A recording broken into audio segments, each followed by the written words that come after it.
parabólico de caída libre. Para ello ya debemos haber entendido un poco los conceptos del movimiento rectilíneo uniforme, conceptos de movimiento rectilíneo uniforme variado y movimiento de caída libre, ¿sí? Porque esta es la base para entender este movimiento parabólico, que forma parte de la cinemática.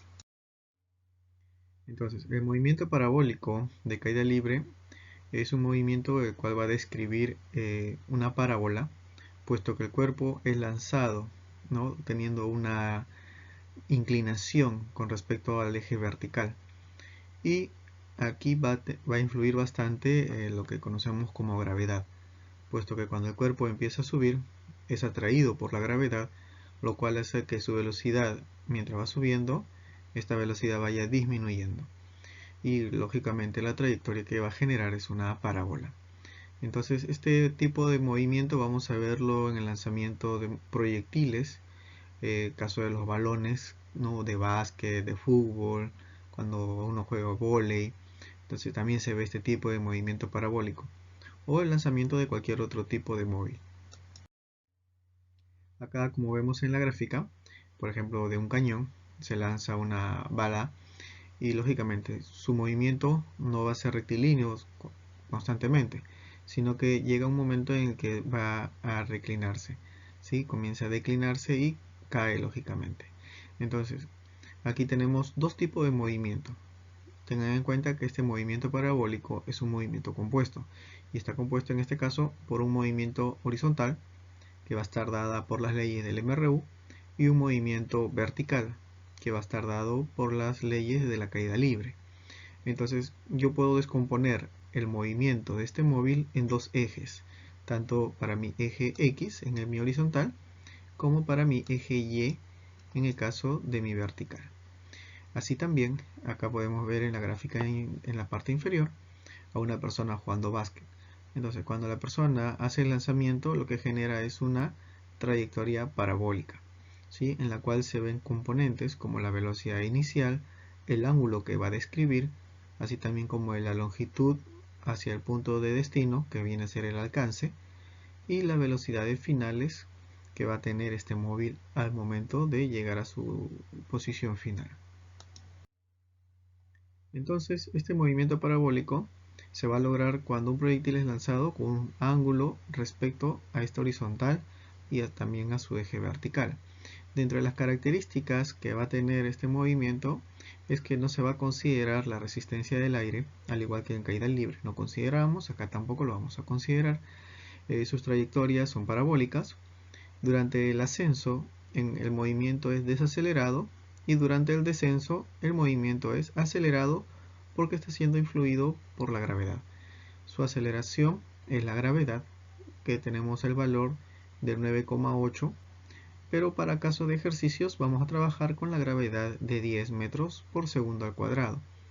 Algunas consideraciones que debemos tener: el tiempo de subida va a ser igual al tiempo de bajada, la rapidez de impacto es igual al lanzamiento, y el móvil va a alcanzar su máxima longitud de lanzamiento cuando el ángulo de inclinación sea de 45 grados.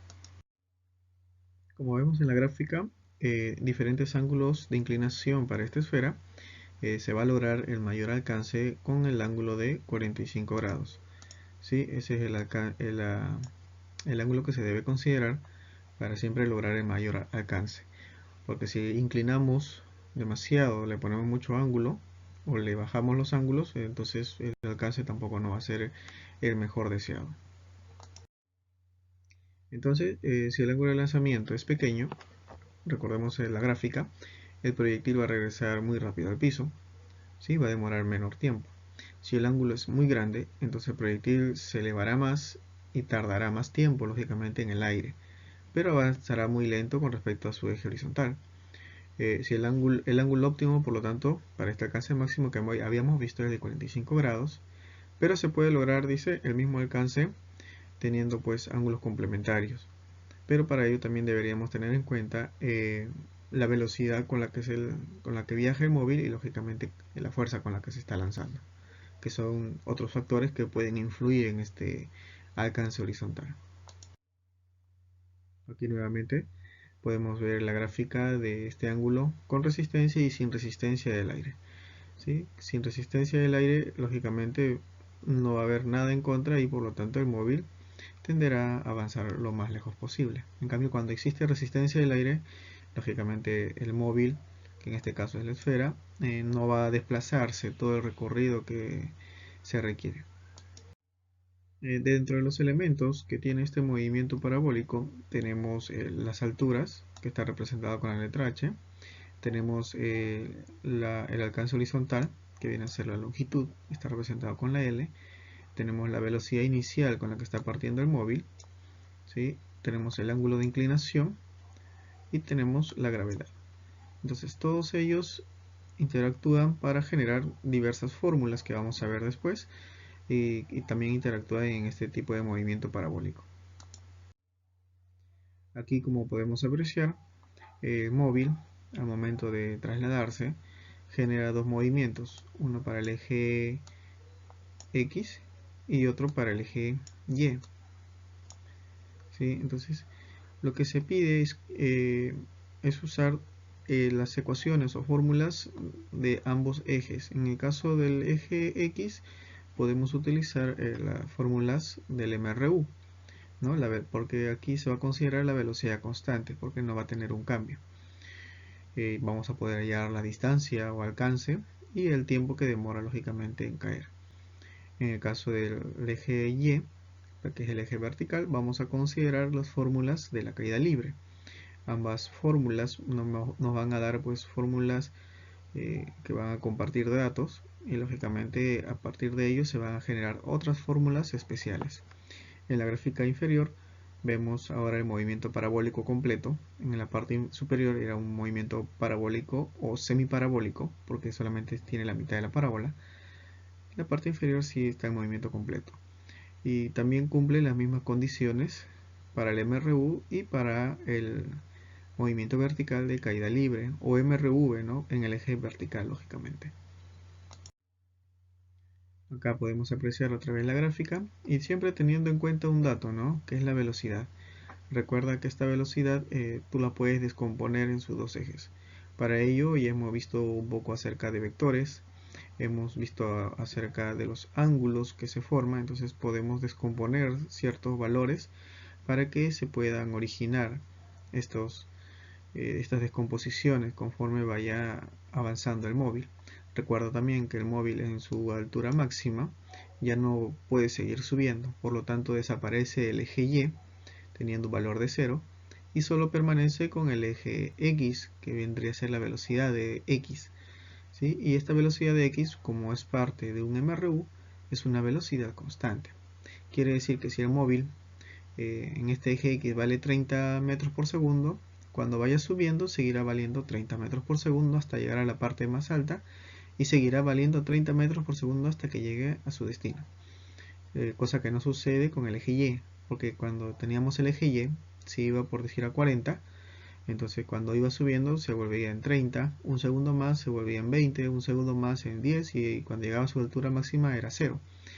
Entonces hay una variación. Entonces por eso que les digo que es preferible trabajarlo con movimientos independientes. De todas maneras, siempre hay fórmulas que nos ayudan pues a cortar los tiempos de desarrollo y se le llaman fórmulas especiales.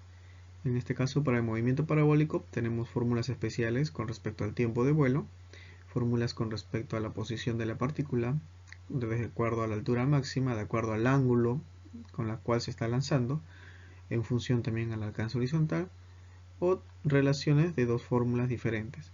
Entonces nosotros para los ejercicios posteriores podremos usar cualquiera de estas fórmulas. Aunque de manera muy particular yo utilizo otras fórmulas, de repente un poco más simple que estas que tú ves aquí. ¿Y por qué utilizo las otras fórmulas? Porque yo parto de este principio que dio Galileo, y es el principio de independencia. Entonces, ¿qué es el principio de independencia? Vamos a leer la parte textual. Para Galileo, se pensaba, dice, que el objeto que caía desde el mástil de un barco en movimiento impactaría hacia la popa, ¿no? Hacia la parte delantera. Entonces, para el observador fijo, que está en tierra, el objeto describe y dice al caer una trayectoria parabólica. que viene a ser la suma de los dos movimientos. Entonces, ¿cuáles son estos dos movimientos? Los movimientos que te expliqué, que viene a ser un movimiento de MRU, rectilíneo uniforme, y movimiento vertical. Pero para Galileo, él planteaba que ambos se pueden utilizar de forma independiente. ¿Sí? O sea, si estaba dentro del plano del eje X, solo utilizaré los datos para el eje X. Y si tengo el eje Y, utilizaré las fórmulas para el eje Y, que vendría a ser el movimiento vertical. Entonces no hay tanto que complicarse, simplemente hay que saber interpretar las gráficas o los enunciados que tengamos en los problemas posteriores. Entonces, esta es otra explicación acerca del principio de independencia, de acuerdo a la trayectoria descrita. ¿Sí? Para un observador en tierra, la trayectoria es parabólica, porque vemos caer pues, la esfera lógicamente en este sentido, pero para un pasajero del avión el movimiento es vertical. ¿Sí? O sea, uno tiene que ver también dónde se ubica el observador. Y para el observador en caída libre, el movimiento genera pues un movimiento de caída libre en sus ejes del MRU y el eje Y. Entonces es un dato muy interesante acerca de cómo se ve el movimiento parabólico desde la perspectiva del observador. Por lo tanto, cuando planteemos los ejercicios de desarrollo, yo voy a emplear, por ejemplo, las fórmulas del MRU para todos mis datos del eje X, ¿sí? Que viene a ser mi componente horizontal. Y utilizaré mis fórmulas de movimiento de caída libre para todos mis datos del eje Y. ¿Sí? Entonces, como ya hemos visto estos dos temas, MRU y movimiento vertical de caída libre, creo que las nociones y conceptos serían mucho más fáciles de entender a comparación de las fórmulas especiales. Pero igual no está de más que puedas utilizarlas en algún otro momento.